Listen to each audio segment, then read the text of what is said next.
യാഗവസ്തുക്കളും അതിൻ്റെ പാത്രങ്ങളും അതിൻ്റെ സ്ഥലങ്ങളും എല്ലാം ശുദ്ധീകരണ പ്രക്രിയ ചെയ്യുന്നത് ഈ ചുവന്ന പശുവിൻ്റെ ചാരം എടുത്താണ്.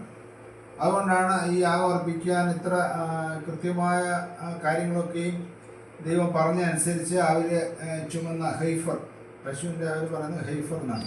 ആ ചുമന്ന പശുവിനെ കൊണ്ടുവരികയും യാഗം അർപ്പിക്കുകയും അതിനോട് ഒരുക്കങ്ങളൊക്കെയും മറ്റു കാര്യങ്ങളൊക്കെയും വളരെ റിഹേഴ്സൽ ടെമ്പിൾ ഇൻസ്റ്റിറ്റ്യൂട്ട് ഓഫ് ഇസ്രായേലിലാണ് ഇതിൻ്റെ കാര്യങ്ങളെല്ലാം ചെയ്യുന്നത്.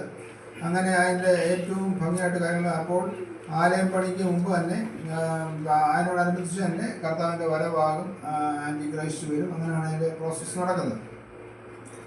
അപ്പോൾ അതിനെ ആധാരമായിട്ട് ഇന്ന് നമ്മൾ ഒരു ചെറിയൊരു കഥ ബൈബിളിൽ ദൈവം ഒരു ഉപമ പറഞ്ഞായിട്ട് നമുക്ക് കാണുവാനായിട്ട് സാധിക്കും. അത് നമുക്ക് ഇന്ന് ചേർന്ന് ചിന്തിക്കാം. മത്തായിയുടെ സുവിശേഷം 21-ാമത്തെ അധ്യായം, മാത്യു 21:33 ഓൺവേർഡ്സ്. ഒരു ഉപമയാണ് പറഞ്ഞത്, ഒരു പാരബിൾ. മാത്യു 21:33 ഓൺവേർഡ്സ്. മറ്റൊരു ഉപമ കേൾപ്പീൻ. ഗൃഹസ്ഥനായ ഒരു മനുഷ്യൻ ഒരു മുന്തിരിത്തോട്ടം നട്ടുണ്ടാക്കി, അതിന് വേര് കെട്ടി, അതിൽ ചക്ക് ഒഴിച്ചിട്ടു, ഗോപുരവും പണിതു. പിന്നെ കുടിയാന്മാരെ പാട്ടത്തിന് ഏൽപ്പിച്ചിട്ട് പരദേശത്തേക്ക് പോയി.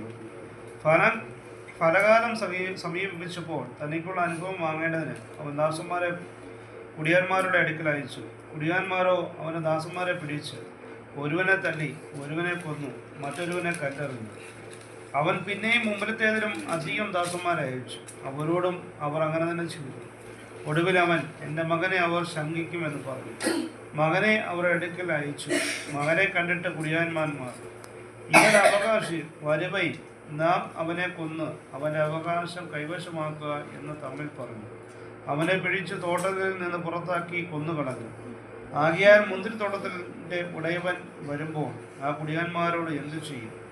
അവൻ ആ വല്ലാത്തവന്മാരെ വല്ലാതെ നിഗ്രഹിച്ച് തക്ക സമയത്ത് അനുഭവം കൊടുക്കുന്ന വേറെ കുടിയാന്മാർക്ക് തോട്ടം ഏൽപ്പിക്കുമെന്ന് അവർ അവനോട് പറഞ്ഞു.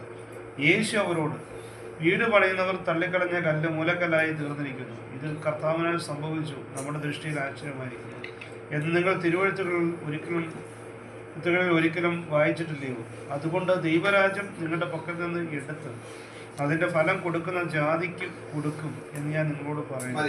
അപ്പോൾ നമ്മൾ ഈ പാരബിൾ വായിക്കുമ്പോൾ 43-ാമത്തെ വാക്യമാണ് നമ്മളെ സംബന്ധിച്ച് വളരെ പ്രയോജനകരമായിട്ടായിരിക്കുന്നത്.